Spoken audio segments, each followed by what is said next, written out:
A man came to see what was causing the commotion, and was shocked by his findings. The fire didn't seem like an ordinary one. However, he was more concerned about his brother. He asked the workers if they knew where Gian and his wife were.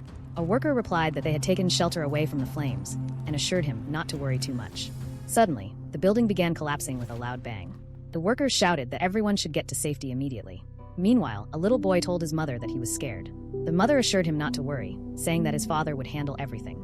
The next day, the fire died down, leaving the building in ruins. In another building, the head of the family informed the monk about the incident that had occurred the previous night. After listening, the monk remarked that it was truly an unfortunate event. The head of the house added that, fortunately, the fire hadn't spread much and had been handled well. This monk turned out to be a great master. Master Zhang asked him what had brought him all the way there.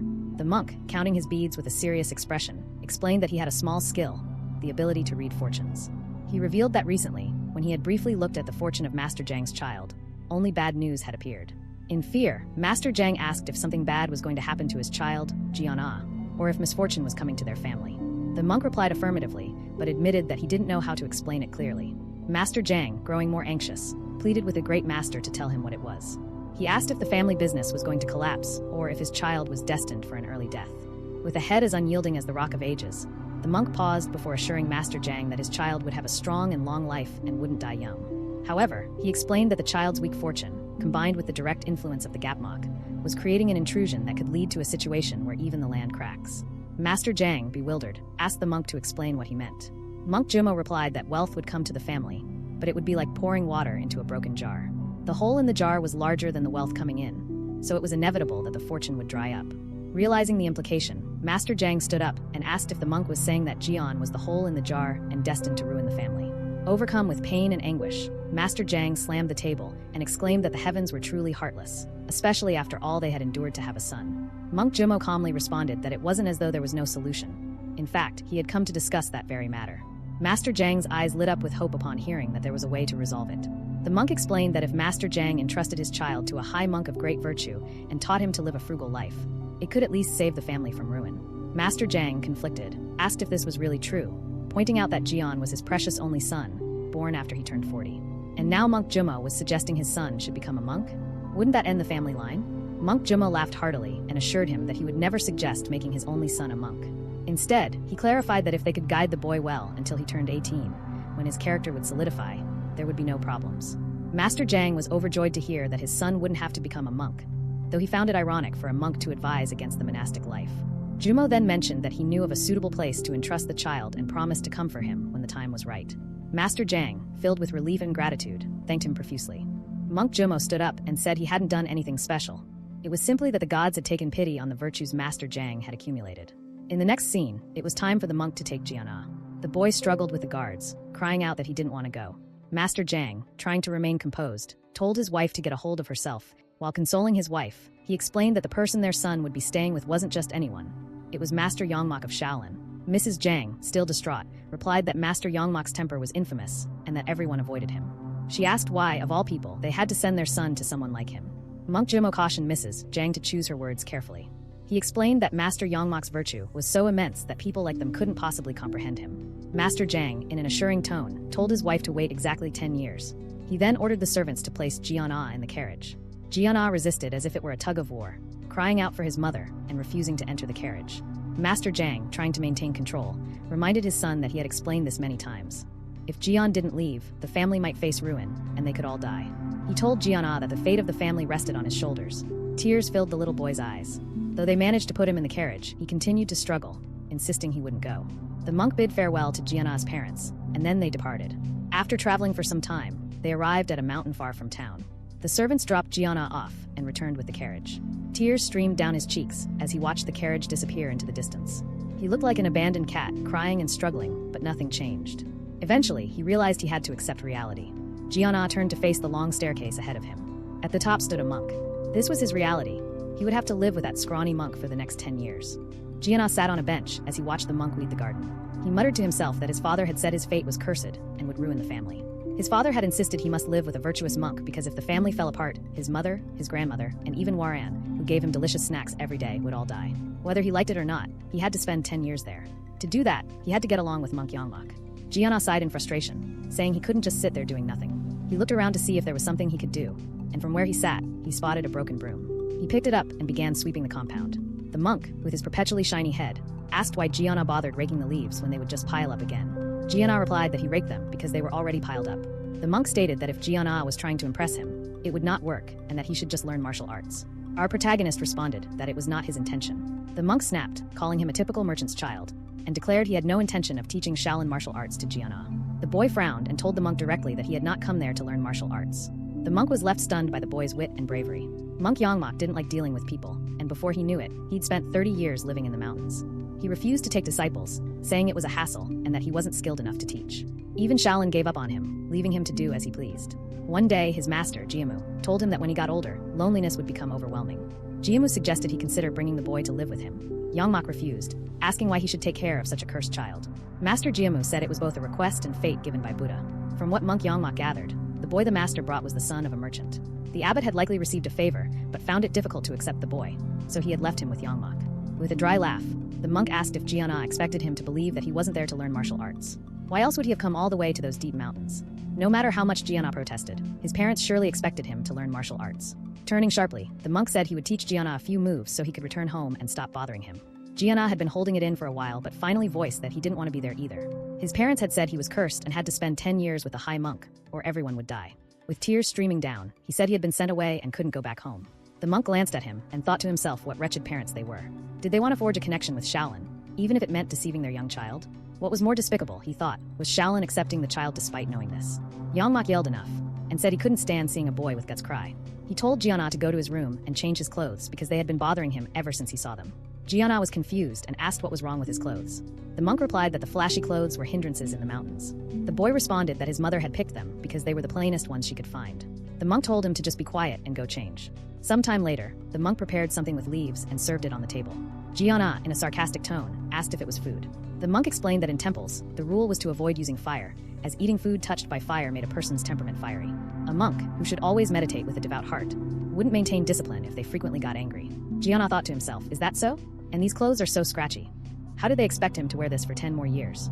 The monk announced that they could eat. Gian asked if Yangmok ate this type of food every day. Then why did he get angry so often? The monk replied, what? When had he ever gotten angry? Gian retorted that earlier, the monk had been calling him names and swearing at him. He concluded the monk must hate him, which was why he gave him such inedible food. With a dry laugh, the monk asked what kind of nonsense that was. Deep down, he thought it was the first time someone had talked back to him. Was the boy teasing him? But his eyes seemed so innocent. He was genuinely curious. Out loud, the monk said there was no need to use fire, as he could eat just fine without cooking. It was better to live frugally and save firewood. Gian opined that firewood was all over the mountain and offered to gather some. He added he would only pick up what was already on the ground, since they shouldn't harm anything alive in the temple.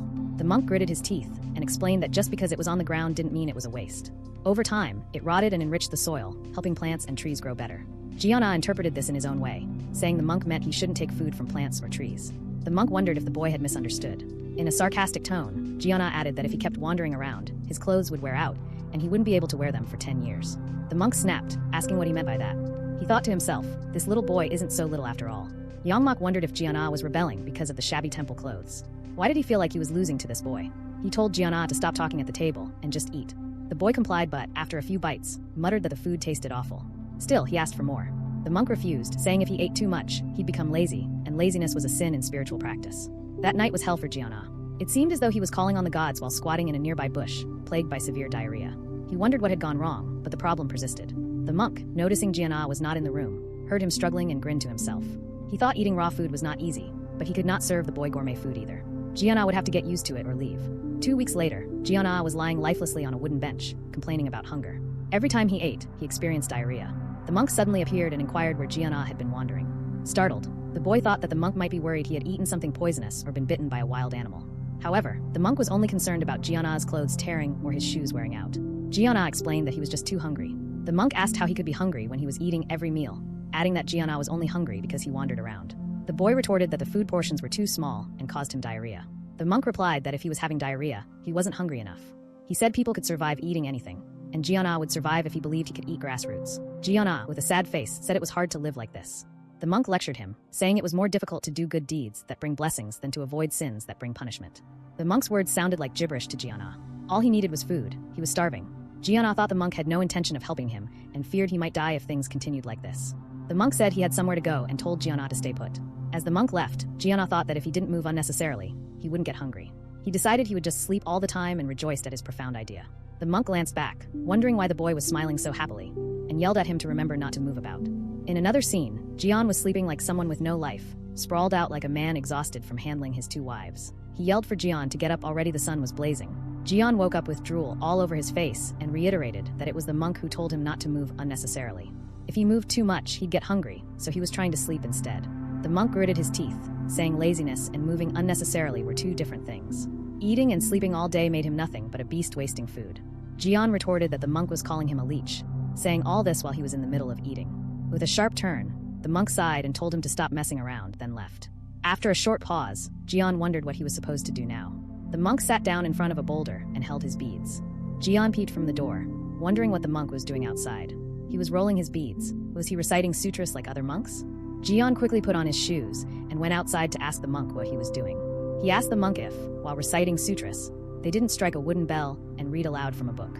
Monk Yangmok replied that in the depths of the mountain, did it really matter if he made noise or struck his wooden bell? He said he read with his eyes and struck the wooden bell with his heart. Gian said it felt strange, as the monk wasn't doing it the normal way.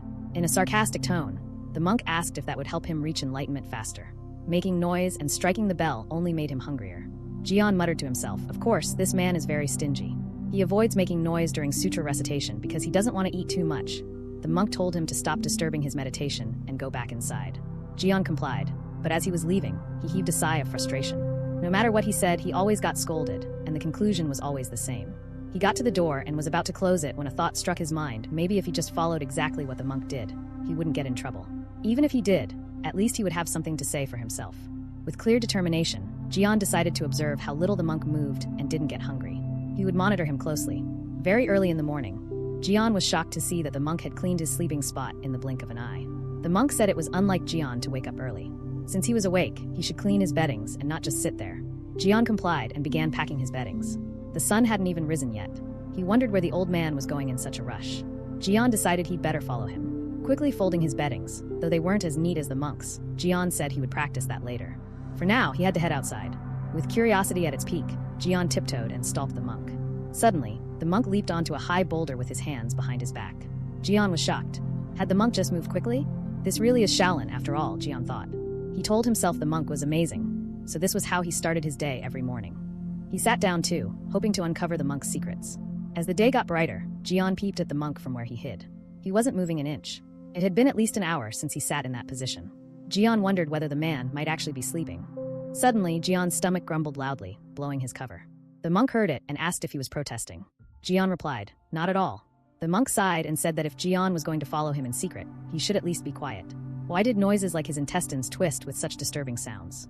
Gian replied that he couldn't help it, he was hungry. With a sigh, the monk took a deep breath, and whitish stuff entered his nose.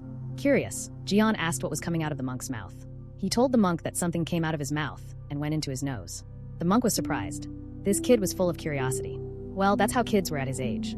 But should he really explain all this to a boy who wasn't even his disciple? Well, it wasn't like it was a secret technique if he didn't teach him the chant. The monk explained that the practice he was doing was a secret internal energy method passed down to only a few in Shaolin. It was called Ijin Jing, which meant muscle tendon changing classic. The white thing that came out of his mouth was called qi. It was the essence and foundation of all things in the universe. He thought it was like smoking. Upon hearing this, Gian exclaimed that he understood now. That's why the old man never felt hungry. He'd been secretly absorbing qi all this time. The monk said that once a practitioner got used to it, they could absorb qi through their entire body. With glee, Gian thought he finally understood. He called himself an idiot. Why didn't he think of eating air instead of feeling hungry all the time? He had to secretly learn how to absorb qi like the monk.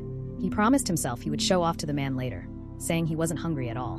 The monk cleared his throat and told Gian that it was fine if he wanted to stay by his side during morning practice, but he should never interfere or touch anything.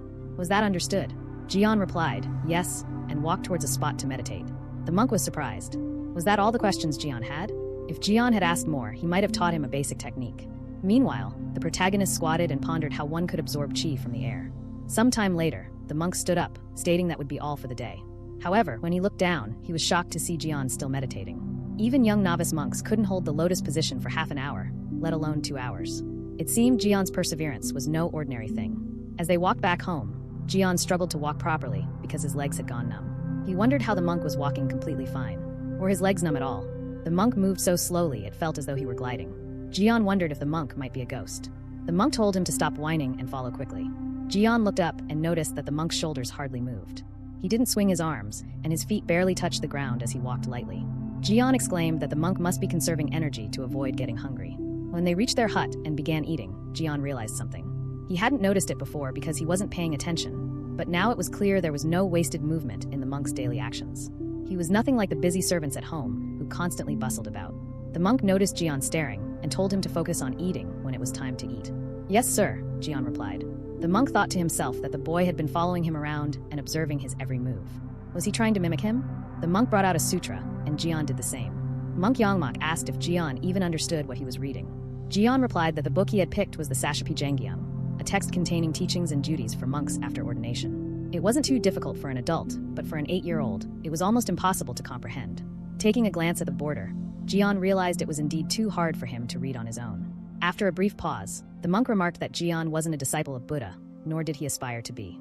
Therefore, there was no need for him to read Buddhist scriptures. The monk considered getting Gian the 4 books and 5 classics, but dismissed the idea. There was no way he would go out of his way for the child. He wondered when the boy would give up and leave the mountains. In another scene, Gian was trying to pick up a book, but his legs went numb again. Since he wasn't wandering around looking for food, he wasn't as hungry as usual. Glancing through the window, he was shocked to see what the monk was doing. He quickly rushed outside to join him. The monk was training, and Gian began imitating his every move. Perplexed, the monk remarked that Gian must have nothing better to do if he planned to copy him all day. Now curious, the monk decided to see how far the boy could go. He intensified the training, introducing hard styles that were beyond Gian's capabilities. As the training progressed, Gian reached his limit. The master's movements were slow, but Gian couldn't possibly keep up. Eventually, he collapsed. With a proud grin, the monk thought to himself, yes, there's no chance the boy can keep up. The skill is useless if copied blindly. He explained that the study of I Jing must reach an advanced phase to perform the training correctly. Gian, frustrated, yelled, asking why the monk insisted on such rigorous training. Wasn't he been the one to say they shouldn't move unnecessarily to avoid hunger? The monk replied that keeping the body healthy was never a useless endeavor. If a person doesn't move, the body stiffens. Movement aids the circulation of blood and energy. If that was true, then why not move quickly? Gian asked, complaining that he couldn't keep up if the monk moved so slowly. The monk let out a dry laugh, thinking there was no way that little brat could beat him. Though Gian's determination was admirable, there was no way he would teach him Shaolin arts. The monk explained that he wasn't simply moving slowly. It was about concentrating the mind and observing the body. He added, the slower the movement, the better for qi circulation. Monk Yangmok elaborated that when he took a step, he noticed which muscles moved. He observed his breathing and how his arms shifted. He claimed that once someone mastered this, they could even sense the tiniest movements, like the swaying of a single hair. With curiosity, Gian asked why anyone would need such awareness. The monk groaned internally, thinking that the questions never stopped. Sighing deeply, he stood still and explained that the human body was made up of complex structures, with hundreds of bones and thousands of blood vessels. He continued, the 8 meridians serve as the source of life and energy. Gian exclaimed that it was so many and said, no wonder, with all that moving inside me, I'm always hungry. The monk instructed him to focus on achieving the greatest effect with the least effort, eliminating unnecessary movements, and concentrating energy on essential actions. That way, much could be accomplished with minimal effort. Gian's eyes lit up with recognition. His father had always said the same thing, achieve the greatest effect with minimal effort. He recalled his father explaining that a merchant must generate maximum profit with minimal cost, a principle that defined a merchant's skill.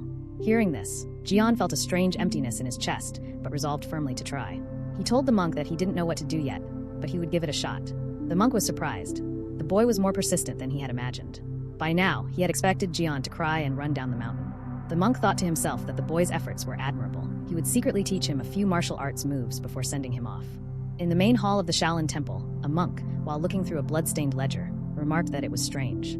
The amount of alcohol and food recorded in the ledger was correct, but he wondered why so little was left compared to the previous year. They had received more rice offerings than 2 years ago, yet he couldn't figure out why this was happening. Another monk responded that he had heard there was an increase in pilgrims visiting that summer, yet donations had decreased. The first monk asked what had happened. The other monk replied that, from what he had heard, everyone seemed to be going through difficult circumstances. Expenses had also been rising more than usual. It was troubling in other areas as well. It was really strange, but next year would be tough for everyone.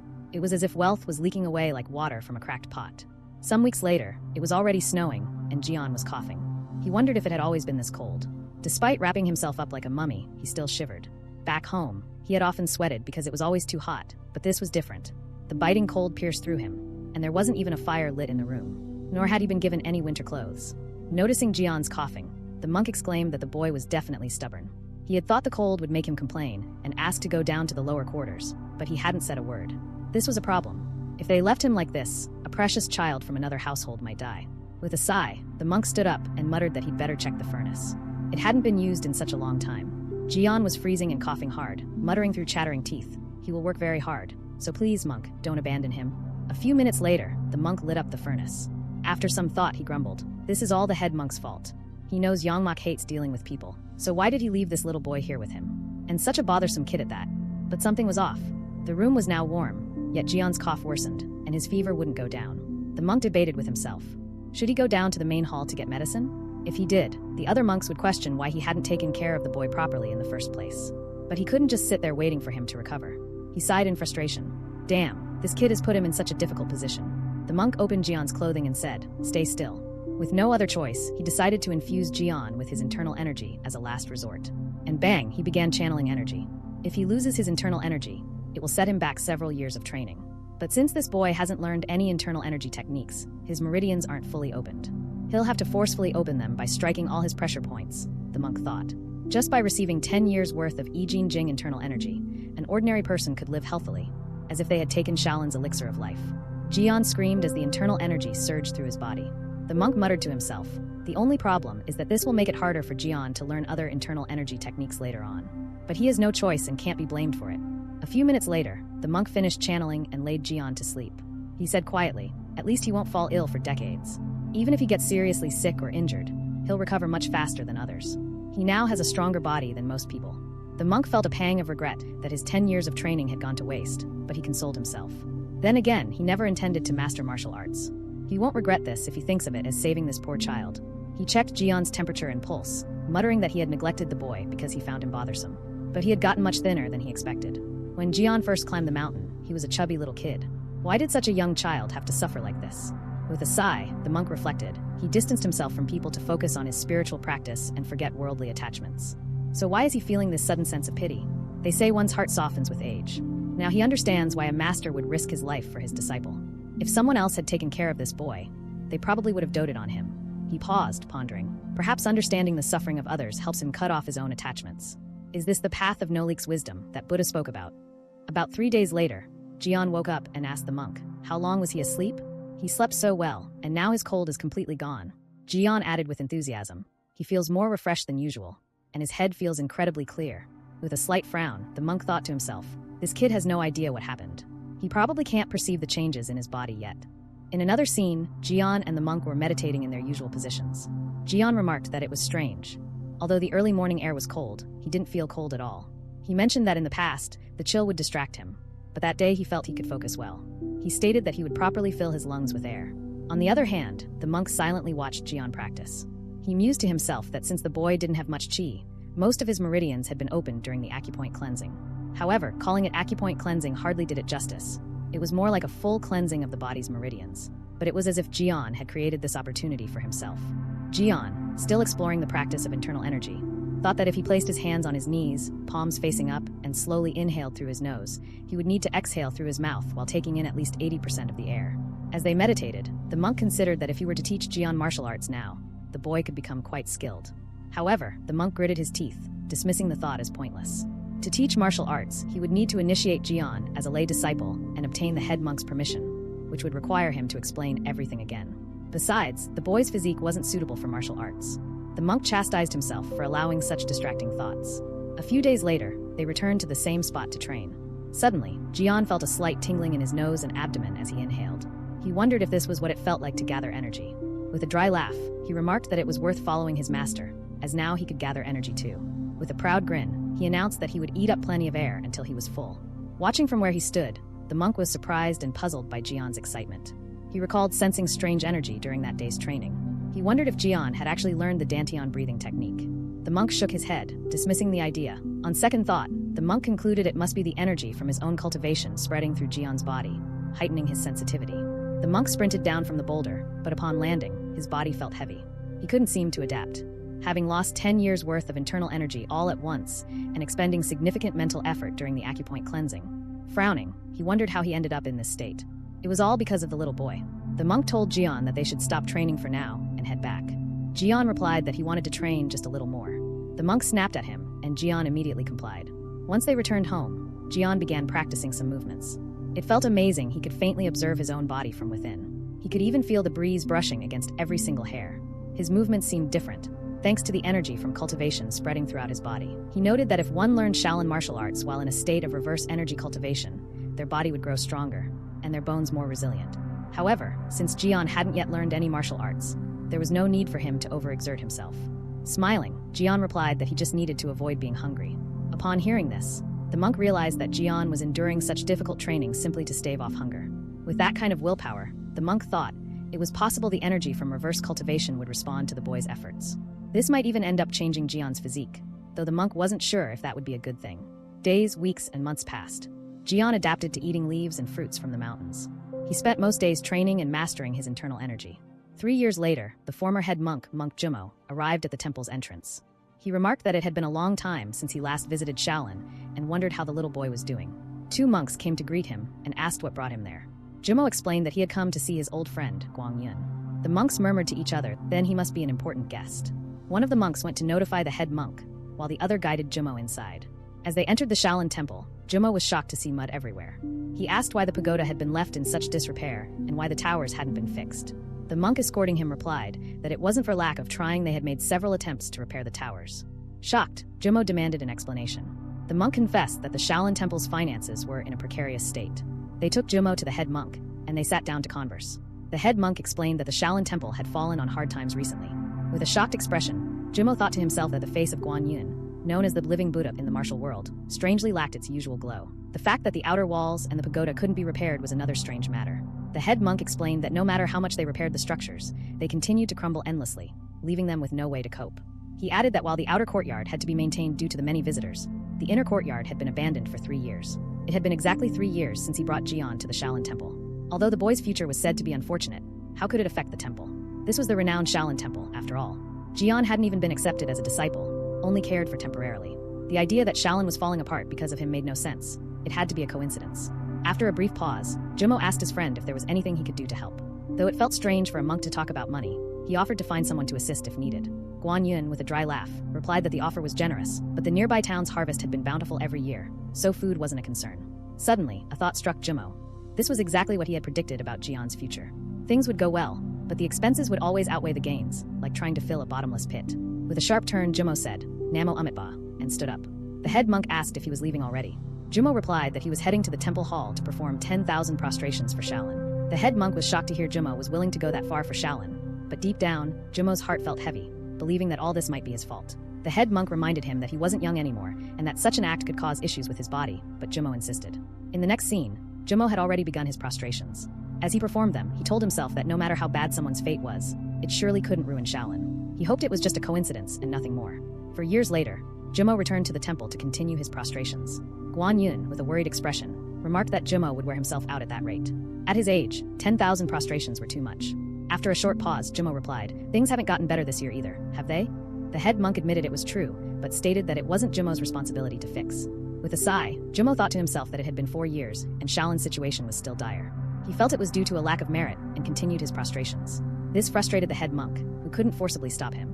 However, thanks to Jumong's dedication, the atmosphere in Shaolin improved significantly. A few young monks even volunteered to perform 1,000 or 10,000 bows themselves. The head monk remarked that Shaolin owed Jumong a huge debt.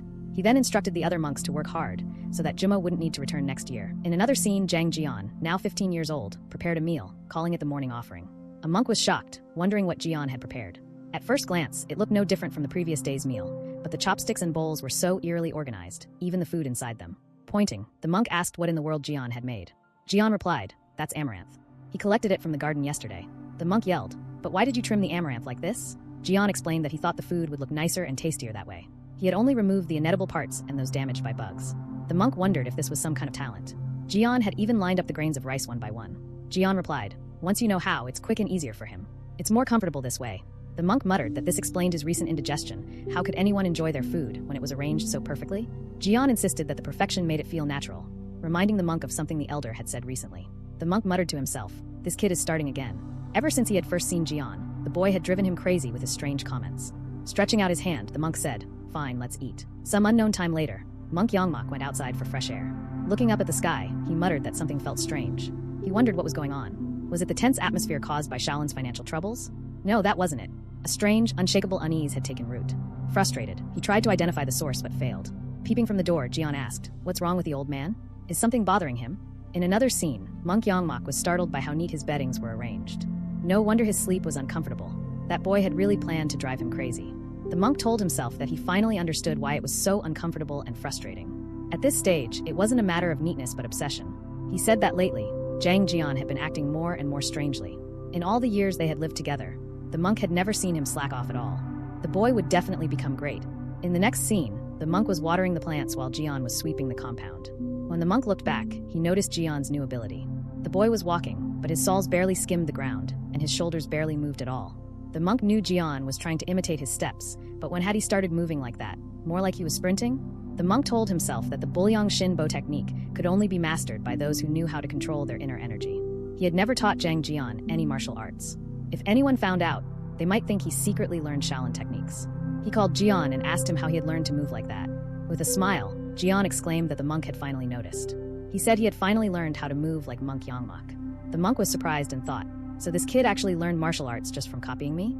But that couldn't be. He was just an ordinary boy, and his body wasn't built for that. The monk said that Gian didn't even know what she was, so it might be true he hadn't learned martial arts. He asked Gian when he had started moving like that. Gian replied that until yesterday, he couldn't do it very well, but it had suddenly worked today. Also, he hadn't been that hungry lately. With a shocked expression, the monk asked if all the boy had said was true. Gian reminded the monk that to avoid hunger, he shouldn't waste energy on unnecessary things. He explained that he had been working hard to figure out how to use the least amount of effort for the greatest effect. The monk, still shocked, wondered to himself how the boy had learned that skill. He questioned if the boy was trying to fool him with nonsense, and asked if Gian thought he had been moving minimally to avoid hunger. Gian responded by asking, "Weren't you?" The monk, filled with glee, told Gian to stretch out his hand.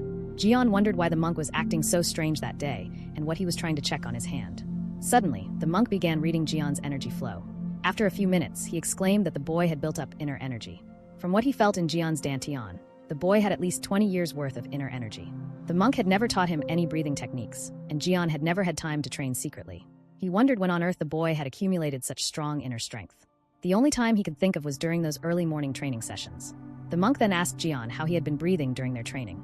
With a nonchalant tone, Gian replied that one could take in as much air as they wanted, and if there was one thing he had consumed a lot of, it was air. Monk Yangmok thought to himself that for 7 years, the boy had been practicing martial arts with such a mindset. Although the inner energy the monk had infused in Gian's body must have opened his inner energy sense, the boy's consistent practice of the breathing technique had allowed him to unknowingly accumulate inner energy. He told Gian that the steps he had performed earlier were called Bulyong Shinbo, a footwork technique from Shaolin. He asked Gian how he had known to imitate those steps.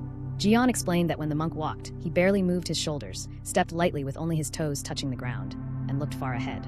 Gian demonstrated the movement, and the monk was stunned upon seeing it. Now that the monk looked at it again, Gian's movement resembled Bulyong Shinbo, but it was a different kind of step. Bulyong Shinbo involved steps for evasion and attacks, but the boy's steps weren't for attacks. Rather, it looked like he was trying to reach his destination with minimal movement and maximum speed. It was evening, and while Gian was sleeping, the monk stared at him. From the move Gian had shown, the monk thought that there probably weren't many among Shaolin's second-generation disciples with a body like Gian's.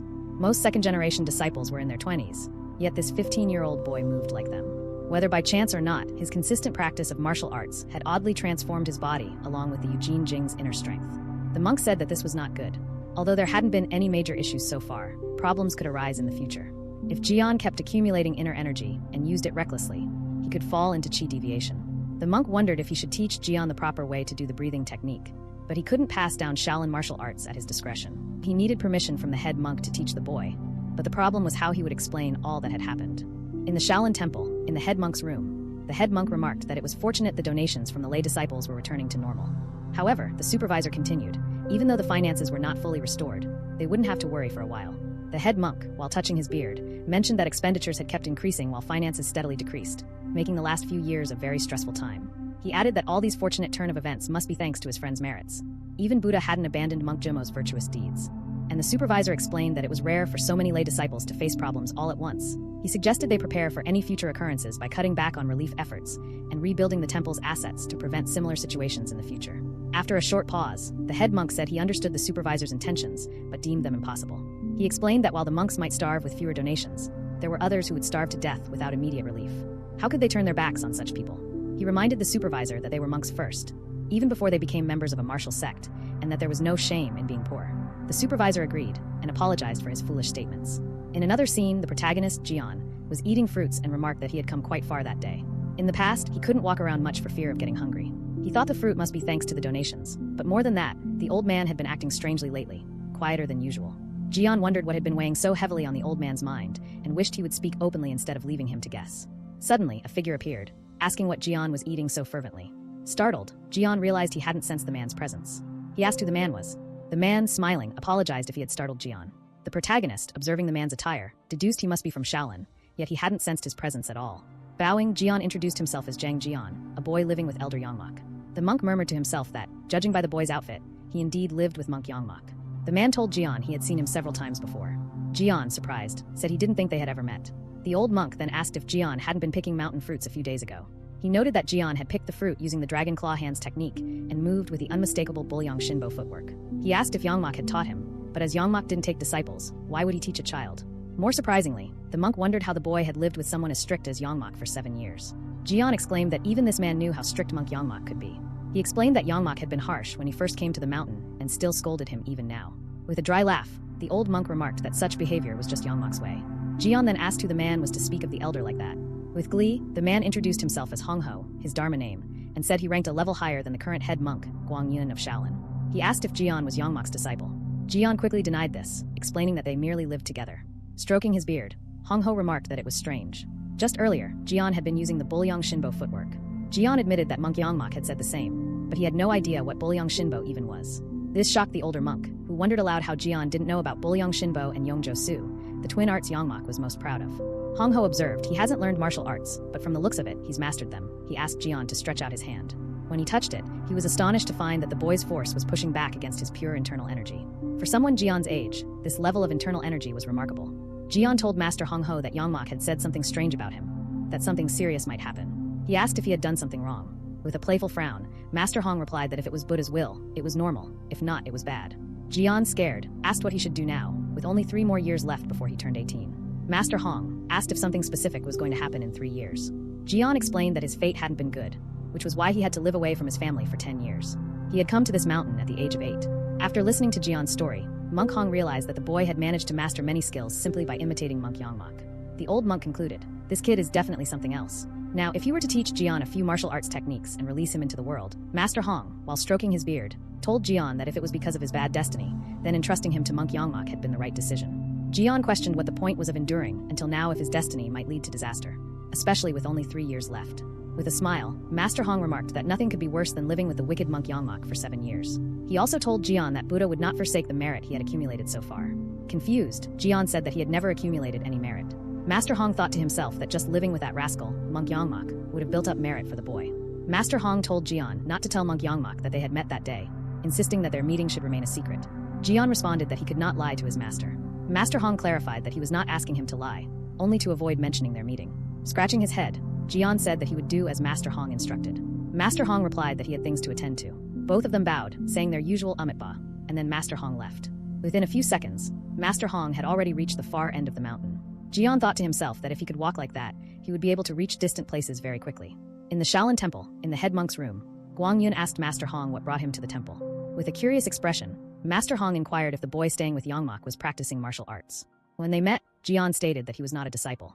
However, it was evident that no child would stay in Shaolin for 7 years without learning at least a little martial arts. With an unserious frown, Master Hong asked if the head monk was scheming with Yangmok, pretending that the boy was not a disciple. The head monk replied that there was no way he could deceive him. Master Hong then stated that the boy, Gian, knew the Yongjuso and Bulyong Shinbo techniques. All the monks gasped in awe upon hearing this. The supervisor stated that the boy was not even a disciple, yet Yangmok had taught Shaolin's secret techniques to a child in his temporary care. The head monk replied that Brother Yangmok was not that kind of person. Master Hong said he had seen it clearly with his own eyes, and that there was no need for further discussion. He suggested bringing Yangmok there immediately, making him kneel. The head monk replied that if Master Hong insisted, they would have to look into the matter.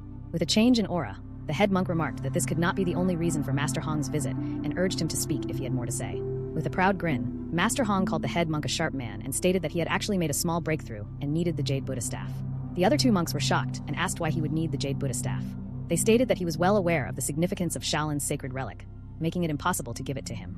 Master Hong responded by questioning whether this could be a matter concerning Shaolin's future, and whether they were implying that his small breakthrough was not worth it.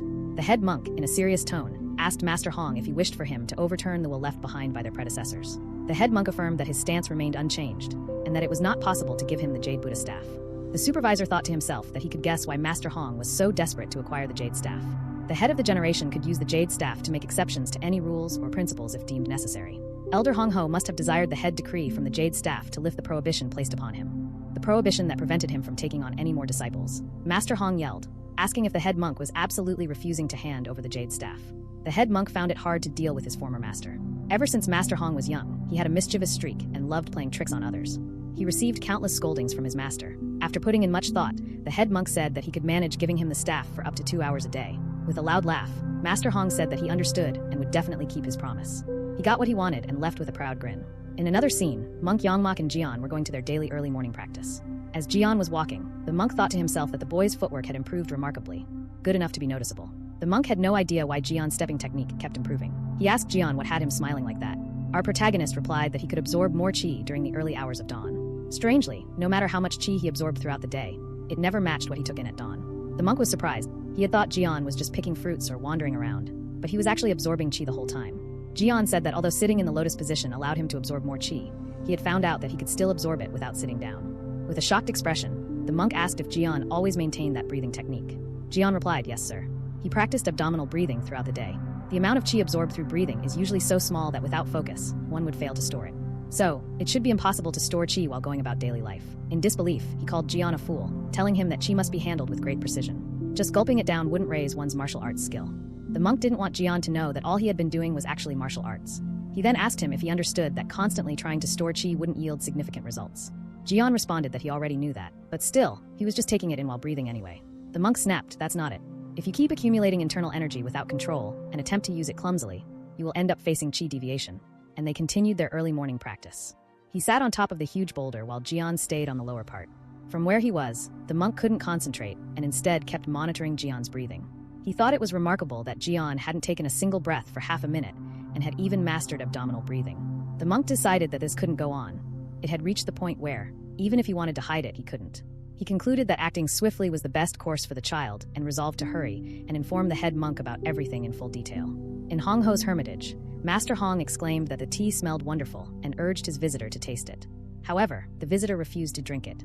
Master Hong snapped, demanding to know if the man was refusing a drink from the revered master of Shaolin and questioning if he suspected the tea was poisoned. The name of the visitor was Yun Gang, a sword saint of the Wasing sect. He replied that when it came to receiving tea from a crazy monk, he recalled that Master Hong's hobby was making tea from poisonous herbs.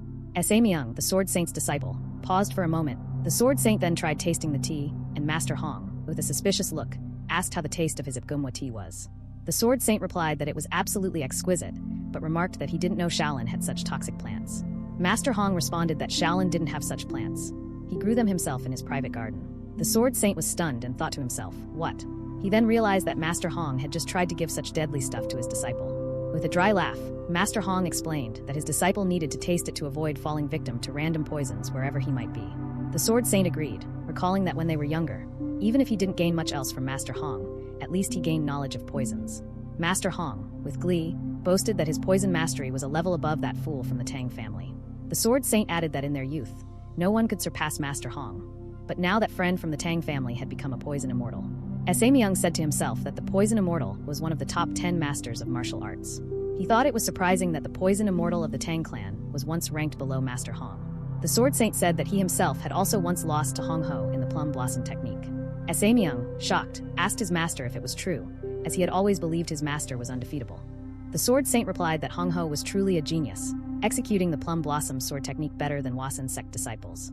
Master Hong yelled and called the sword saint a fool, asking why he was bringing up old stories. At that time, the sword saint had told Master Hong to admit defeat or asked if he planned to carry their bet into the afterlife. Master Hong had snapped, saying he could never admit defeat and would definitely win their bet. The sword saint then suggested that he ask the head monk for a favor.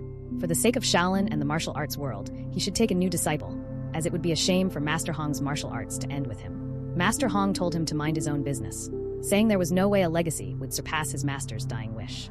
The sword saint stated that Hong Ho's one and only disciple, Yangmok, had left without learning martial arts, and now he could not take in any more disciples due to the prohibition placed on him. meaning the bet was over and he had lost. The masters often clashed in their differing views of martial arts. To settle the matter, they had decided to raise disciples. Hongou mentioned that if Yangmok had not been so stubborn, he would have become a great disciple. He then told the Sword Saint to give it a few years. Upon hearing this, the Sword Saint asked if that meant Hongou had found a new disciple. Hongou snapped, stating that his new disciple was a secret. With a dry laugh, the Sword Master said he admitted curiosity about the child, vowing to live long enough to see this disciple, no matter how long it took. With a smile, Hongou said they would see the results within 5 years, so the Sword Master should not even think about dying just yet. Upon hearing this, the Sword Master laughed, but deep down, he knew it all sounded great. However, each time Hongou behaved like this, it always brought too much trouble along with it. He wondered what Master Hong was up to at that moment. In another scene, Monk Yangmok was lost in thought, recalling the last time he had met a monk. A monk had visited him, saying he had been meaning to meet him for some time. It was perfect timing because the head monk wished to see him as well. He had asked Yangmok to bring Gian along. As Monk Yangmok pondered this, he wondered if this meant the head monk knew about Gian learning martial arts, and why it had to be now of all times. Suddenly, he told Gian they were heading down to the main temple that day. He explained they might meet the head monk and the elders, so Gian should be as polite and respectful as possible. John gave a sarcastic and reluctant look. The monk asked what the look was for and if John was unhappy about going out. John replied that it was not exactly that, but he felt like he would get hungry if they went down the mountain. With a frown, he said they would stop by the temple's kitchen to see if any mooncakes were left from the autumn festival. John's mouth watered at the mention of mooncakes, and with a grin, he exclaimed that they should go immediately. In the next scene, Yangmok and John were heading down the mountain towards the temple. As he was walking, the monk who was behind him asked what John was doing. He was shocked when it struck him that John could not use the great Azrat step. He wondered how this small boy had learned the Lightfoot technique. He himself had never shown him. Monk Yangmok was so shocked that the thought alone was giving him a headache. But it was not his fault. This was all because the head monk had put him in charge of the kid. A kid who was filled with curiosity. A few minutes later, they got to the temple, and John exclaimed that the temple was actually big. Monk Yangmok told him that once he was inside the temple grounds, he must be quiet and not make any noise. He assured the monk that he shouldn't worry. He understood that this was a temple, and it should be quiet. Suddenly, John's eyes were filled with glee when he saw some people coming. It was 2 monks. They greeted Monk Yangmok and asked him what they owed the unexpected visit to. He snapped and said, did he need Shaolin's permission to come and go? He told them that he came to see the head monk, and they should let the head monk know. He just stopped by briefly and would soon leave. The 2 monks told him that they understood, but they were kind of scared. No wonder everyone found Monk Yangmok intimidating. He raised his voice and told John to follow him immediately. And he said they were going to the dining hall since John had said he wanted to eat. When they got there, they met a monk who seemed like the chef of the temple. He asked if the bald man was still in charge of the dining hall. The monk replied yes, of course. John said to himself that this was where all of Shaolin's food was made. The chef noticed him and asked whose kid he was. Could it be that Yangmok had taken in a disciple? As usual, Yangmok snapped. It was just a child he was looking after for a bit. They exchanged pleasantries. Yangmok told the chef that he had to see the head monk for a moment, so he should please look after John. He told John to stay there and eat some mooncakes while he waited. John, with glee, said yes, of course he would. So Yangmok turned back and said that he would be back in just a while. After a short pause, as Yangmok was leaving, the chef said that this senior monk really hadn't changed. Now, turning back to John, the chef said he should wait there for a bit, and he would bring him some mooncakes. A few minutes later, he returned with 3 pieces of mooncakes on a plate. John was surprised as his mouth watered. He had been eating only grasses and fruits from the trees. They were nothing special, even now. But these mooncakes were special, even back at home. He felt like he could cry. His eyes watered as he was about to taste them. He took a bite, and it was like heaven, as if Angel Gabriel had taken him up above into heaven. The funky aroma was filling his mouth. He had forgotten that it was this sweet. Now he started having memories of all the ordeals he had been through since he came to the mountain. If tasting mooncakes was all he had learned in the past 7 years, he would still be satisfied. Suddenly, he heard the chef yelling at some of the other cooks. He asked them what they had burned. They had missed mealtime, and it was coming up soon, and they had burned all the ingredients. He told them to move away in anger and to give him the knife. They should leave the kitchen and go wash some ingredients. On the other hand, John was peeping at them, looking at what was going on. In the kitchen, there were about 20 monks. He thought their job was to cook, and the monk in yellow was the head chef. The head chef was giving them directions on what to do. John was even surprised to see that the monks used martial arts to cook. But something felt off. They all looked awkward in the kitchen. There was no need to do it like that. Their movements seemed excessive and pointless. All those things were not necessary in the kitchen. Suddenly, as John was peeping from the door's entrance, he heard the chef telling the little boy to stop blocking the way and get all the fruit peeled immediately.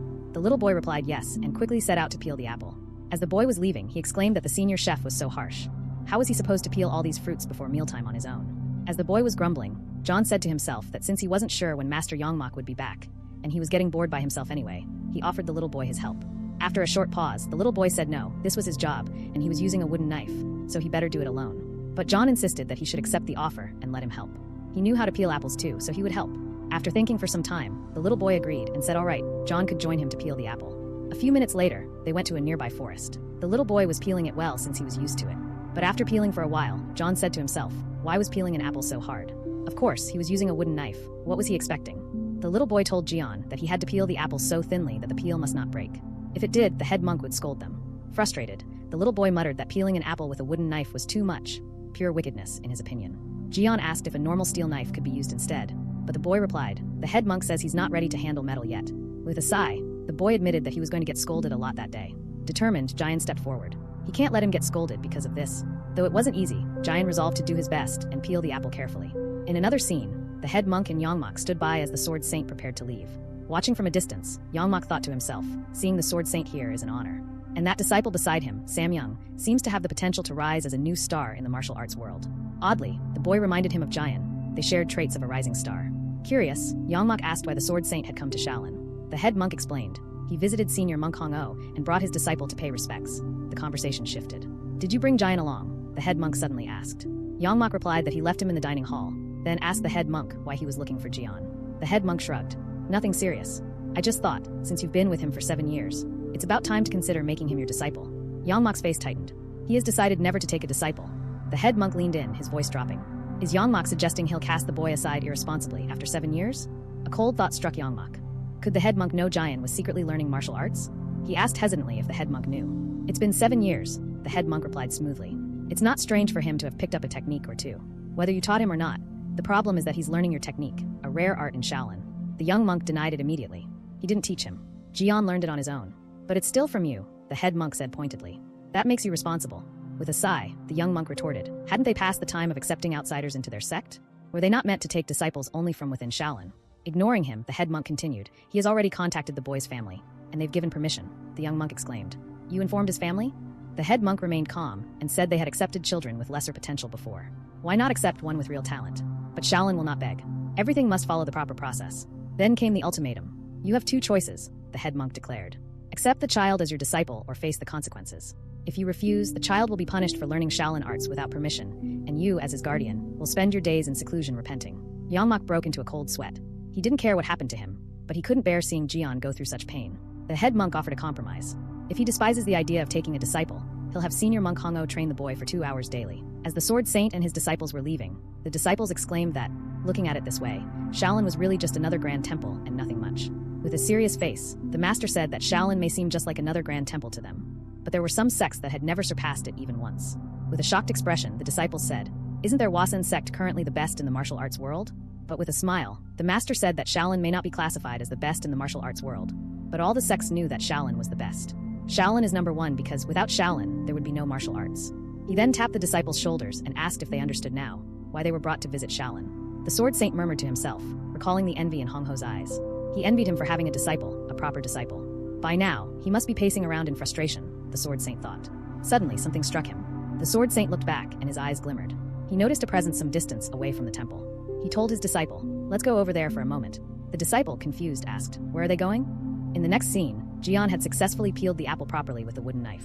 The little boy was surprised and exclaimed. He had never seen anyone peel an apple that thinly. And not just that, the peel didn't even break once. Gian replied, It's harder than he thought. Although it seemed impossible to peel the skin off, it's still much better than before. He said he'd like to peel it into a perfectly round shape, but he still couldn't do that. At least this one was okay for now. Suddenly, the little boy noticed a presence and asked, Who are you? It turned out to be the sword saint. With a smile, he said, They're just guests visiting Shaolin. If it's not disturbing, can they watch them peel the apple from the side?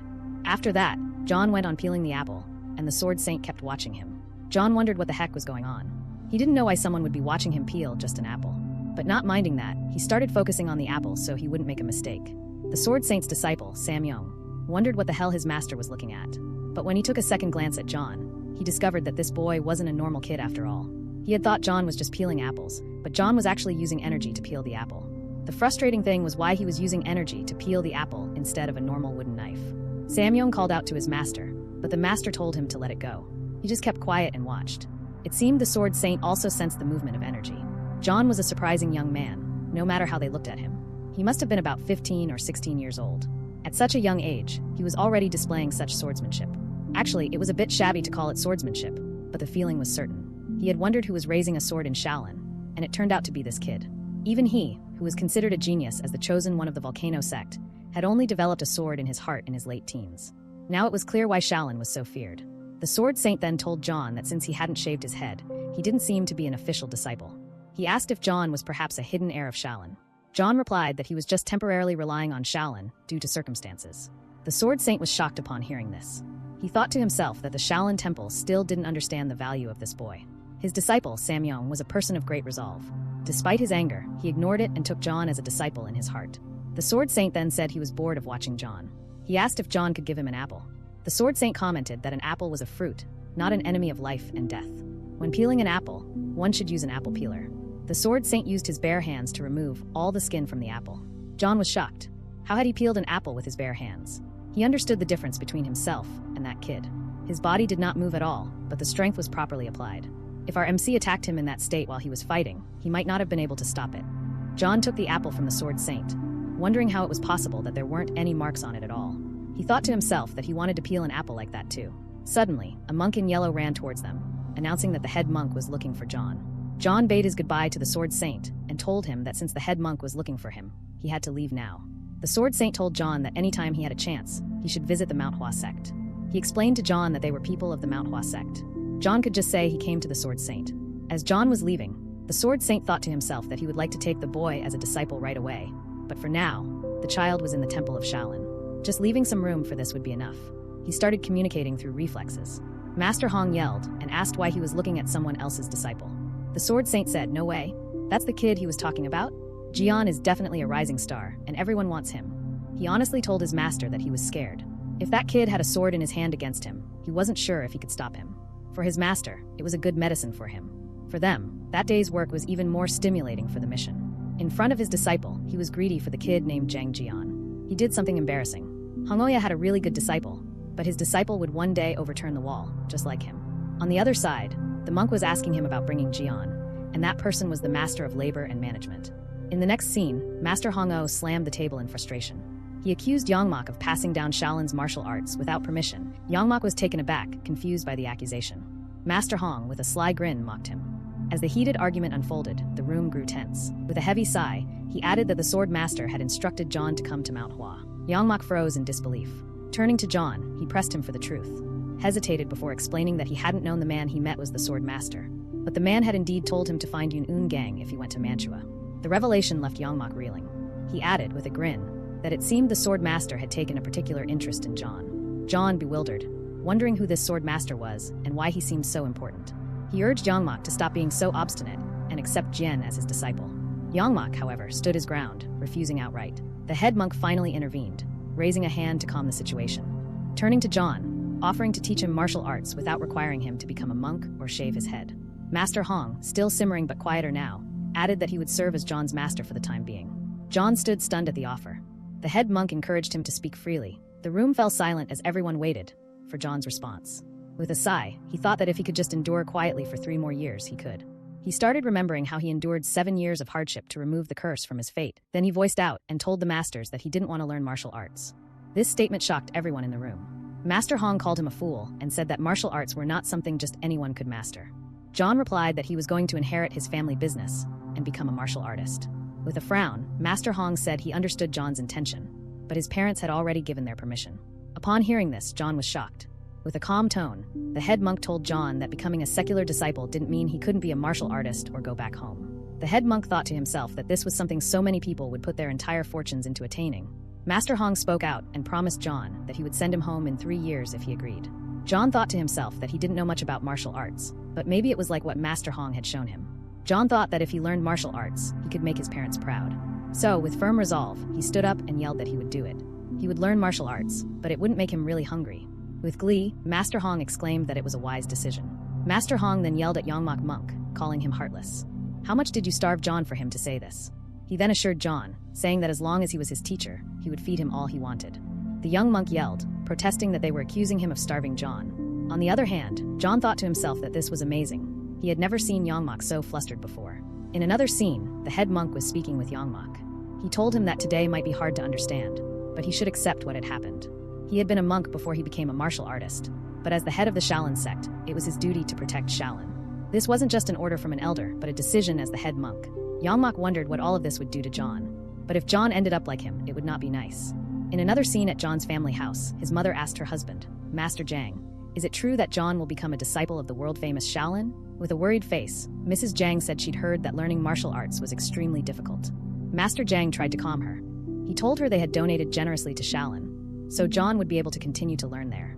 The wife commended him, saying he had done well, and now she felt a bit more at ease. With a smile, he said that for his only son John, how could he worry about a few coins or money spent? Still, Mrs. Jiang couldn't help but wonder if Shaolin's recent troubles were somehow related to John's fate.